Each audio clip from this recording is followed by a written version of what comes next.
अपनी जान कहते हैं। हम अपनी जान के दुश्मन को अपनी जान कहते हैं। मोहब्बत की इसी मिट्टी को हिंदुस्तान कहते हैं, हिंदुस्तान कहते हैं। जो दुनिया में सुनाई दे उसे कहते हैं खामोशी, और जो आंखों में दिखाई दे उसे तूफान कहते हैं। जो ये दीवार का सुराग है साहब, जो ये दीवार का सुराग है, चाइना, अमेरिका, पाकिस्तान साजिशों का हिस्सा है, मगर हम इसे अपने घर का रोशनदान कहते हैं, रोशनदान कहते हैं। आदरणीय प्रधानाध्यापक महोदय, शिक्षक एवं शिक्षिकाएं, उपस्थित सभी अतिथिगण को सादर प्रणाम। मैं अनुभव कुमारी आप सभी को राष्ट्र निर्माण के उपलक्ष्य पर 4 शब्द आपसे साझा करना चाहती हूँ। आजादी। आजादी का असली मतलब वही समझ सकता है जिसने कभी गुलामी की हो। हम सौभाग्यशाली हैं कि हमने स्वतंत्र भारत में जन्म लिया। यूँ तो आजादी की लौ 1857 में ही जल चुकी थी, जो वर्षाल बनकर 1947 में हमारे देश को आजाद कराई। प्राचीन, मध्यकालीन और वर्तमान भारत से मैं स्पष्ट करना चाहूंगी कि जब हम फिरंगियों के फेरे में फंस जाते थे तो रंग दे बसंती चोला की एक आवाज पर टोले के टोले उमड़ाते थे, और उनके वंदे मातरम के नारों से खून में आने वाला 5-5 डिग्री का तूफान अंग्रेजी शासकों के जड़ों में तूफान ला देता था।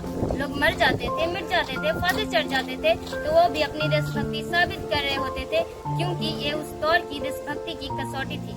उसके बाद 62, 65, 71 के युद्धों में अपनी सुहाग गवा देने वाली औरतें जब घर के हालात ये हो जाया करते थे, प्यार भी भरपूर गया, मांग का सिंदूर भी गया, नन्ही नोनी की लंगोटियां चली गई, छोटी छोटी बेटियों की चोटियां चली गई, बाप की कमाई गई, भाई की पढ़ाई गई।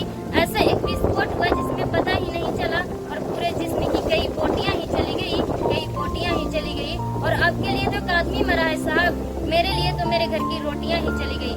वाले हालात पैदा हो जाने के बावजूद भी एक बूढ़ी माँ अपने बेटे को सरहद पर दुश्मनों की धज्जियां उड़ाने के लिए भेज दिया करती थी, और खत लिखवा कर भेजा करती थी।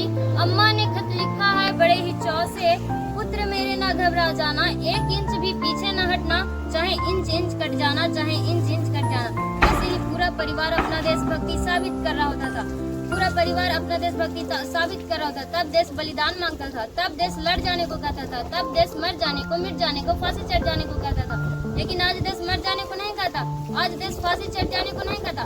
मेरे विचारों में अगर कोई व्यक्ति अपना काम पूरी ईमानदारी, पूरी मेहनत, पूरी लगन से करे ना, तो वही है सबसे बड़ी देशभक्ति। मैं नहीं मानती कि फेसबुक या व्हाट्सएप की डीपी को 3 रंग में रंगना ही देशभक्ति है। और अगर आप कहेंगे कि साल में 2 बार हाथ में तिरंगा ले लेना देशभक्ति है, तो मैं पूछना चाहूंगी कि फुटपाथ पे रहने वाला बच्चा ट्रैफिक की छाव में नंगे पांव में जब तिरंगा बेच रहा होता है, तो क्या आप उसे देशभक्ति कहेंगे? ये उसके देशभक्ति नहीं है, इसकी पेट की भूख की शक्ति है जो उसे ऐसा करने पर मजबूर करती है। क्योंकि न मस्जिद को जानते हैं, न शिवालों को जानते हैं, न मस्जिद को जानते हैं, न शिवालों को जानते हैं। जो पेट के भूखे होते हैं ना, वो सिर्फ भोजन के निवालों को जानते हैं, वो सिर्फ भोजन के निवालों को जानते हैं। अपना समाज, अपना देश, अपने राष्ट्र के प्रति समर्पण का भाव है देशभक्ति, और हर देशद्रोही के जीवन में आने वाला तूफान है हमारी सच्ची देशभक्ति। तभी तो ये देशद्रोही समझ सकेंगे। अगर तू दरिंदा है तो ये शमशान तेरा है, अगर तू दरिंदा है तो ये शमशान तेरा है, अगर तू परिंदा है तो ये आसमान तेरा है। तुझे बेचारी की तरह रहना है तो रह इस जमीन पर, वरना कब्र भी है और कब्रिस्तान तेरा है, कब्रिस्तान तेरा है।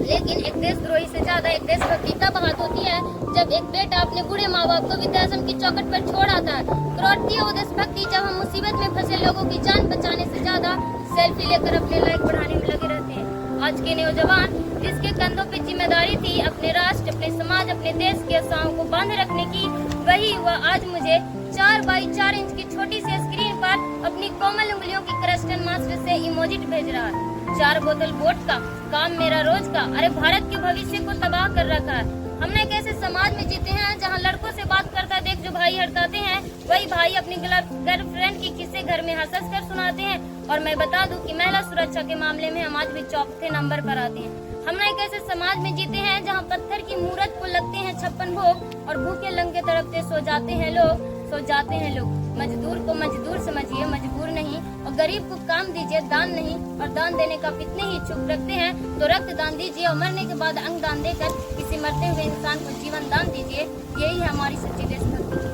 न सरकार मेरी है न रब मेरा है, न सरकार मेरी है न रब मेरा है, ना ही बड़ा सा नाम मेरा है। बस इतनी सी बात का गुरूर है मुझे कि मैं भारत की हूँ, या भारत मेरा है, या भारत मेरा है। परंतु एक वैचारिक बीमारी हमारे समाज में मुझे नजर आती है। कहा जाता है कि दुनिया के सबसे बड़े लोकतंत्र हैं हम, जहाँ हिंदू पैदा होते हैं, मुस्लिम, सिख, ईसाई भी पैदा होते हैं, लेकिन ये सब इंसान पैदा नहीं होते। और मेरे विचारों में न हिंदू की जरूरत है न मुसलमान की जरूरत है। राष्ट्र निर्माण के लिए केवल अच्छे इंसान की जरूरत है, केवल अच्छे इंसान की जरूरत है।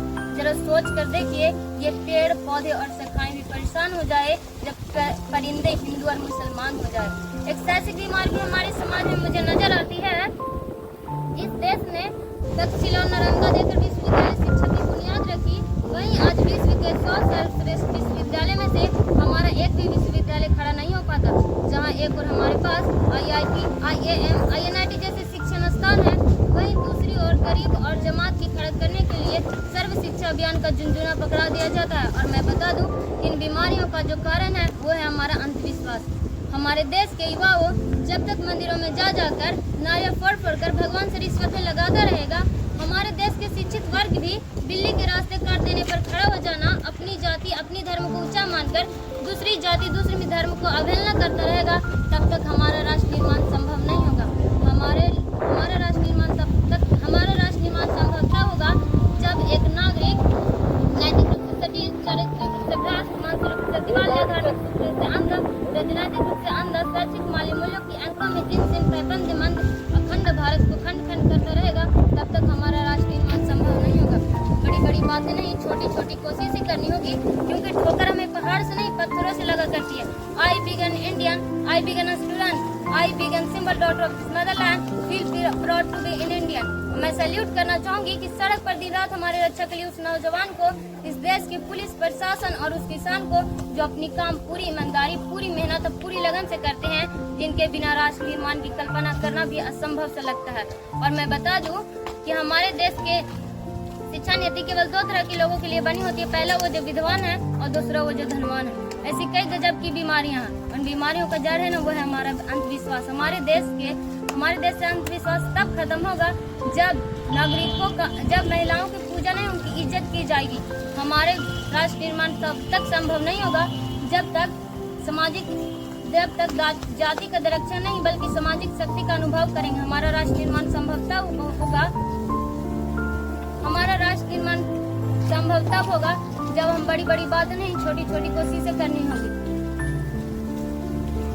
और उनकी बेटी सैल्यूट करना चाहूंगी, सड़क पर दिन रात हमारे रक्षा के लिए उस नौजवान को, इस देश के पुलिस प्रशासन और उस किसान को जो अपनी काम पूरी ईमानदारी, पूरी मेहनत और पूरी लगन से करते हैं, जिनके बिना राष्ट्र निर्माण की कल्पना करना भी असंभव सा लगता है। और मैं बता दूं कि हमारा राष्ट्र निर्माण तब संभव होगा जब हम, आप और हम सभी मिलकर प्रयास करेंगे, क्योंकि हमारी देश की जिम्मेदारी नहीं हमें आगे ले जाने की, हमारी जिम्मेदारी है कि हम अपने देश को आगे ले जाएं। और मैं अंत में यही कहना चाहूंगी कि हमारा भारत देश महान था, महान है, महान रहेगा। हमारा भारत देश महान था, महान है, महान रहेगा। होगा हौसला सबके दिलों में बुलंद, तो एक दिन पाकिस्तान भी जय हिंद कहेगा। पाकिस्तान ही क्यों, सारा जहान जय हिंद कहेगा, क्योंकि सारे जहां से अच्छा हिंदुस्तान हमारा। हम बुलबुलें हैं इसकी, ये गुलसिता हमारा। जय हिंद, वंदे मातरम।